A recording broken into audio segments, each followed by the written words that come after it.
Do you think Pokemon fight in the wars in the Pokemon world? Are they allowed to do such a thing? Welcome back to $3 Down, ladies and gentlemen, but I'm serious. Genuine question. Do they allow Pokemon to fight their wars? You know what I mean?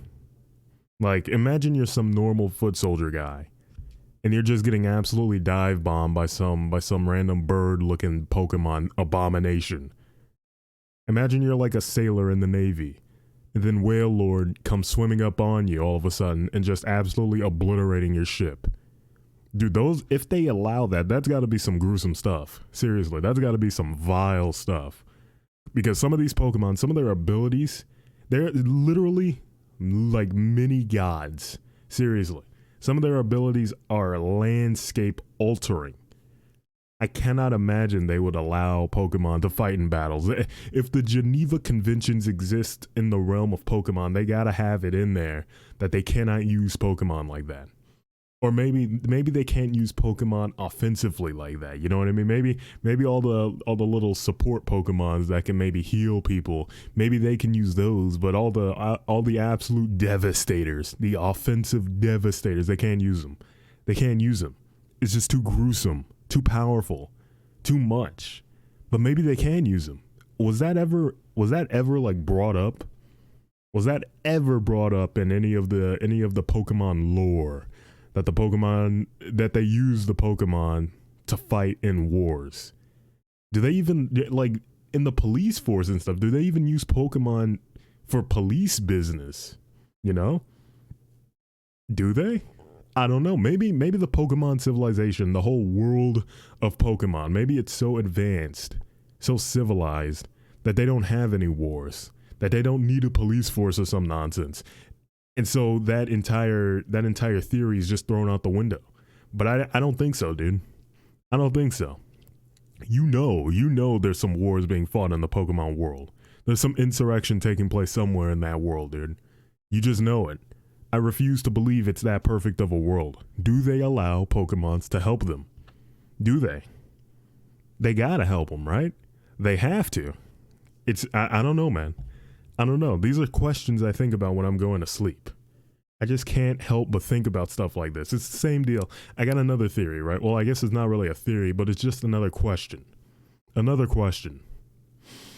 Do you know in movies like Zootopia, movies where all the characters are like animals, pretty much, like walking, talking, pretty much humanistic animals.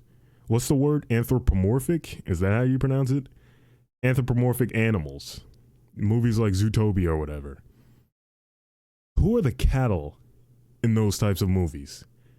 How do they get their milk? What about eggs and whatnot, dude? I'm assuming they just completely eliminate eggs out of their diet because at that point they're just eating babies, pretty much. They're eating children, unborn children. But what about the milk, dude? You can't sit there and tell me that they don't need milk. You can't. But I mean, what are they gonna do? Just have a whole row of cows hooked up to these suction cup thingies, extracting the milk from them, Mad Max style? There's no way, dude. Maybe they have like some sort of government program going on where they say, hey, any cows that willingly give up their milk for society gets paid a certain amount of money or whatever, or gets like some bond or some nonsense. You know what I mean? How do they get the milk? Who are the cattle? Do they have pets? Do they have pets? What if their pets are like human beings? What if their pets are humans? If we own dogs and cats, they gotta own humans, right? Do they have pets at all? Maybe humans just don't exist and they just don't have any pets. I don't understand. It doesn't make any sense, dude. Are you telling me every single animal in those types of worlds, all of them, they all just eat plants? How do they get the meat? You can't sit there and tell me that these lions, these tigers, these panthers, these polar bears, these creatures, these violent carnivores just eat plants for their entire life. There's just no way, dude. Maybe their top animal scientists have discovered a way to emulate meat without actually killing other members of society so that the carnivores of society will be satisfied. I like to think that. I'd like to think that. But what about fish? What about the fish, dude? How does the fish society work? Because there's no way. There's no way. It's the same deal with the carnivores on land. You're telling me all the sharks down there, all the sharks are just eating plants? All the piranhas are just eating plants? The killer whales? There's no way. What are they doing down there, dude? What are they doing? Is it like a whole nother world, a whole nother civilization? Are they even, do they even acknowledge the land dwellers? Do they even acknowledge the land dwellers? I don't get it, dude. I don't understand. They need to make a movie about that, seriously. Like the sheer realistic intricacies of humanistic animals existing in a civilized society. But it ain't civilized, dude. It isn't civilized. How does that work? Like, I know I'm talking about like a Disney movie, dude, and it's all sunshine and rainbows. But seriously, dude, seriously, how does that function? Like all the leather stuff. How do they get leather? How do they make leather, you know? I don't understand, man. I don't get it. I got another question. Another one. This is one that has been like just floating around the internet for the longest time, but I got to ask it myself. How do the cars in the Cars Pixar movies reproduce? How do they reproduce? Are you telling me there was actually a World War II in the Cars universe? That implies the existence of a car Hitler. How? How? Are you kidding me? How do cars reproduce in Cars? In the movies, in the movie Cars, Cars 1, Cars 2, Cars 3, and the Planes movies, because they're all in the same universe. How do they even grow as a civilization? They're vehicles.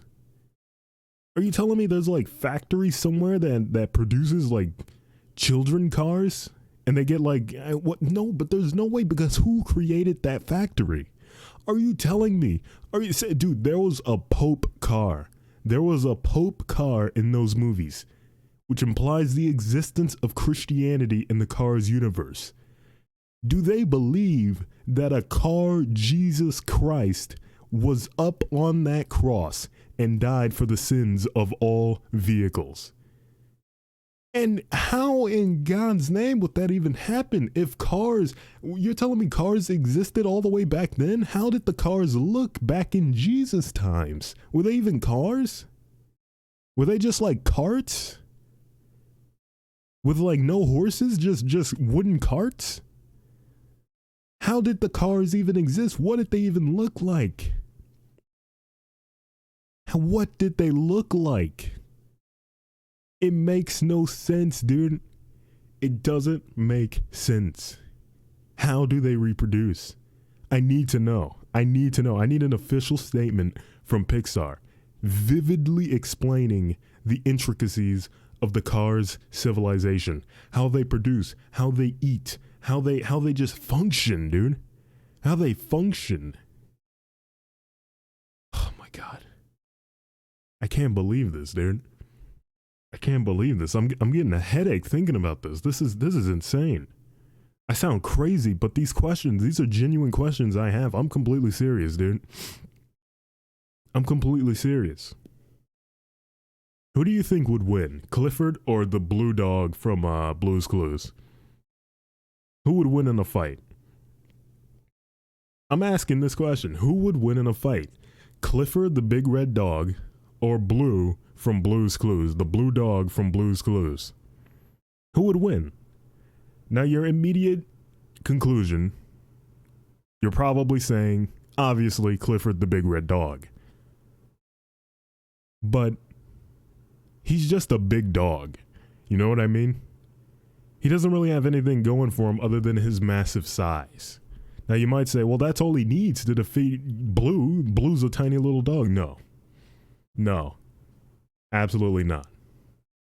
Blue, I'm pretty sure has like some supernatural demon within him or some nonsense. There's some things that dog does in that show that no normal dog should be able to do.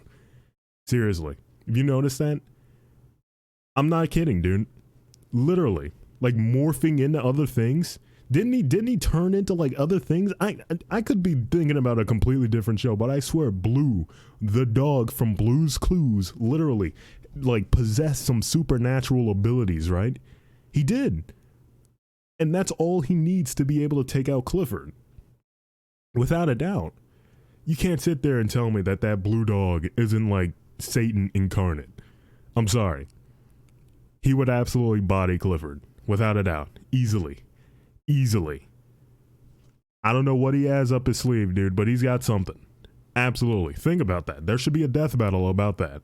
Clifford versus Blue. See, make that a movie. You know how that movie, what's it called? Jason versus Freddy? Make it a Clifford versus Blue. Make it a whole 2-hour movie, dude. Rated R. Them just going back and forth, just wreaking destruction all over New York City. Just obliterating New York City, dude. That'd be great. Clifford versus Blue. But I'm done. I've been ranting for too long. I need the questions. I need the answers to my questions. And I need them now, dude. I got a headache. I'm ranting for too long. It's time to recommend a song.